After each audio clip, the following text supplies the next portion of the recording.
So for the first time since the announcement of the game, I think we've learnt something about the Civilization 6 game coming to Nintendo Switch.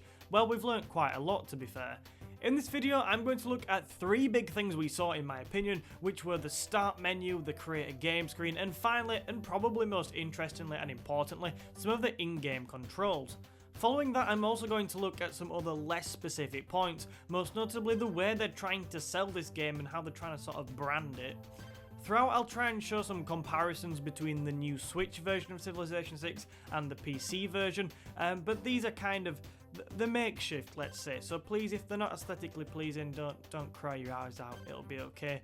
I'm also not going to discuss every single aspect of this video we've seen, and there's obviously things I'll miss and things I just didn't want to pick up on in this video, so if there's anything that you think's really important or you just want to talk about, make sure you let me know about that down in the comments. So to properly kick this thoughts video off, I'm going to start and talk about the start menu of the game, and I'll put that on the screen now, a little comparison, and then because it's kind of tacky, I'll take it off very quickly. So first of all, the background. I've got Rise and Fall installed on the PC, so that explains that, no difference there. I'm pretty sure that is the standard background you get on Civilization 6. The additional content section on the PC has been renamed downloadable content, which is really exciting, but doesn't make that much difference. I really don't see a reason why we won't get Rise and Fall. I think with there being a specific downloadable content, I can definitely see that. And we already know we're going to get like Australia and Poland in release, so yeah, I'm not seeing any reasons we won't get Rise and Fall, but that's not what this video is about. There's also no benchmark option, but again, that's not going to make me cry, that'll be fine. But everything else seems to be there. I mean, apart from the brief things I've mentioned, everything else is the same. I just wish we could see the multiplayer bits. I wish we could just click on the multiplayer bits, and then we'll finally have the answer to our multiplayer question, which nobody seems to want to answer. But yeah, that's for a video coming up soon. So yeah. Additionally, I didn't actually see the scenario mode, which I'm pretty sure is when you click on the single player, the scenario should be there. So whether it's just kind of an early build of the game and they've not put that option in yet, or that's going to be somewhere else for some reason, I don't know. What we do know is that it's definitely in the game. We definitely know scenarios are in the game, so I just picked up on that. It's probably nothing, and I'm sure that in the future that'll resolve itself. So next up, we're going to look at something that's a lot more interesting, the creating a game screen. And we've actually got some of the kind of menu controls here on show, which is very exciting because it's some decent information and not just speculation for once. So we've got that the B button is going to be for back on here. I'll put the screenshot on the screen. The X button is advanced setup, if I can speak. The Y button will restore defaults, and the plus button on your Switch will start the game. I imagine as well, from what we can see, we can also see like the choose game difficulty, things like that. I imagine that all the difficulties, game speed and map type options will be there that we have on the PC version, but we didn't get a great deal of evidence for the one I'm really interested in, which is the map size. So I'm not 100% sure how big this map's still going to go. Obviously on the screenshot we saw it was tiny, but if you watch the video, the map's clearly a lot bigger than tiny. It's at least standard in my opinion. It's just whether it goes to like large and huge, I don't know, but obviously we'll find that out in the future. Another thing I want to talk about is the advanced setup. Obviously we don't have like a screen of that showing exactly what will be there, but I'm presuming if you press the X button, you'll be able to choose your victory condition, your victory types available, and also kind of how many civs are in the game and what civs are in the game. So I'm presuming all that'll be there, but yeah, we've not seen that yet. So one of the final, well, the final thing I want to talk about, the final major thing I want to talk about, is the in-game controls. Now this is definitely the most interesting part for me. The other things are just kind of, I don't know, I just want to talk about them a little bit, but this is where the video really sort of got interesting for me. So up until now, I haven't seen anything which suggests what the controls will be like, but now we have. So I'll put a couple of screenshots on the screen throughout for this just to show exactly what I mean. So the L button on the Switch, and I have my Switch here with me, and the one at the back L button is going to be, well, it looks like it's going to bring up the menus such as science and culture. So that's going to be there. The opposites, on the opposite side, the R button looks a lot like, and we don't know this, I'm pretty sure the L button will be for science, culture, faith. The whole menu you can see in the top left. But the R button's open to a bit of speculation perhaps, because I think it'll bring up the sort of world rankings and the city states menu. So if you've got the PC version and you go on that, you'll see that all that's up in that area, and we can't actually see any icons. So I don't know if that means that if you press the button it'll bring up the icons and everything, or if they're just somewhere else and I'm missing it. If they are, let me know. But this is just speculation, like I said. It could, arguably, the R button at the back could bring up the pause menu. But I'm not so sure on that. If it does bring up the world rankings, as I was talking about on the city states menu, I'd expect it to be the pause button. So, sorry, the little plus button on the Switch, which on your Joy-Con, sorry, that brings up up the pause menu like it does on games like Super Mario Odyssey. So other little bits we can see is that pressing the left cursor down, so that's your little, I don't know why I'm showing you on my Switch because obviously you can't see it, but the little left joystick, if you press that down, it looks like that's going to allow you to build something, as we can see from the builder on the screenshot.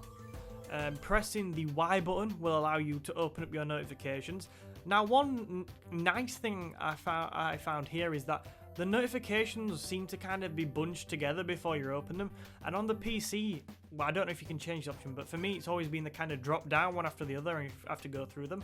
Whereas we can see on the screenshot and a number of screenshots that you have to press the Y button to open them and get to see them all. So that's a little nice addition. I didn't expect that, and I quite like that. Also, the X button will end the turn, as we can see in the bottom right. Although there's a subscribe button down there, which you can't do anything about, it looks very much like the X button will be to end the turn. Overall, I quite like the controls. I think they're quite basic. Yeah, there's a couple more though. I know that, yes, there we go. On the other page, Alex, on the other page. So other controls we found, and this is from different screenshots, and I'll put these on the screen where appropriate. So the A button looks like it will be sort of the kind of OK/selection button, as you'd expect. Like in most games, if you press A, you expect to just OK something, don't you, or go on. So yeah, but from one screenshot, we can see that pressing A allows you to progress beyond the message telling you that you have achieved a Eureka for rocketry. So I've got to remember to put that in now, otherwise that's not going to make much sense. We also can see, switching screenshot I imagine pretty soon, that the B button will be used to exit off animations when you find a natural wonder. We can see that, and presumably this will also be the case kind of when you trigger the in-game animation, the in-game engine for a wonder, something like that. I imagine you'll be pressing B to come off that as well. I've actually got the Switch in my hands right now, and it does seem to work quite well. I can see how they've divided things up, making use of most of the buttons on there. So yeah, and I'm guessing you'll be using the left cursor to move and maybe the right cursor for the camera, something like that. Sorry, left joystick to move and right joystick for the camera. Maybe you'll also be able to use your arrows on your left joystick as well to move around, but we don't know yet. So they're the controls. I like them a lot. I think they're quite nicely simplified, but obviously, like anything, you can't really tell properly till you play it. So before we run into the conclusion for this game, I think there's still some other interesting bits to talk about. And the first of which is, I want to say that the video we saw, and there are going to be more videos, by the way, released by Civilization, so I'll keep trying to react to them as best I can.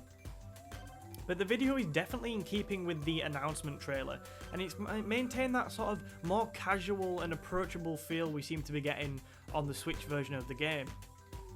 So kind of examples of this, figures such as Cleopatra are made of paper, and the Switch has been sat on what looks like a desk with lots of paper and things around. So it really seems to be taking a different angle on the idea of building, or slash you could say creating, from what the video shows, an empire. It reminded me and my brother a lot of Yoshi's Crafted World. It definitely got more of a Nintendo feel than the PC version. Now, this is important for me in the way that it seems they're trying to pitch the Civ 6 version on the Civ 6 game on the Switch. It seems to be more of a casual alternative to the PC, so they're not just kind of sticking it on a console and saying, oh yeah, look, because you can tell this, and you can tell that they're really trying to exploit and push the portability feature of the Switch in the way that every time we've seen a Switch with Civilization 6 on, it has not been in docked mode. We've seen quite a lot of the game on the Switch, but it's not been docked. It's been ready to pick up and walk around the house with. and I think that's really interesting. I think it shows the kind of angle they're coming from. Now, that's not to say that none of the gameplay we've seen is from the docked, from the Switch when it's docked. It's just that whenever they show the Switch, and they show it quite a bit, it's not docked. So I think that's quite interesting. And I think they're doing this, like I said, to maximize the sales of the Switch's portability feature. Although I know it's already on iOS, on iPhone and iPad, that is a little bit different to an actual console. So I think that's where they're going with this. And it's quite similar to the portability on those as well, isn't it? And obviously the Switch is a much more powerful device. The final point I want to make, and there's others I can make, I just don't want this video to go on too long, is that the game looks good. And it seems to run smoothly and looks good. And now for a lot of people, they're 2 big boxes ticked. So I just thought I'd mention them as well. So that is going to be it for this video. Thank you for watching. I've not looked at every detail from the video they released, so make sure you do, like I've said before, point out anything I've missed. I've tried to do this in a more of a casual way like I do with these videos because it allows me to create them quicker and analyze more.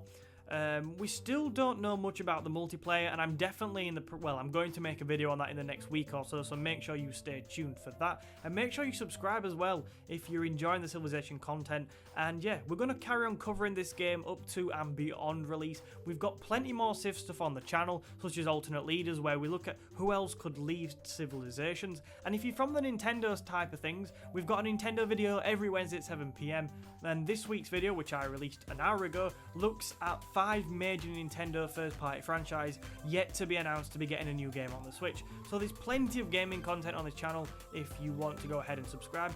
But the main thing you can do if you have enjoyed is hit that like button and share this with a friend. That really helps us out. Yeah, thank you for watching, and I hope to see you for more Civilization 6 Switch content soon.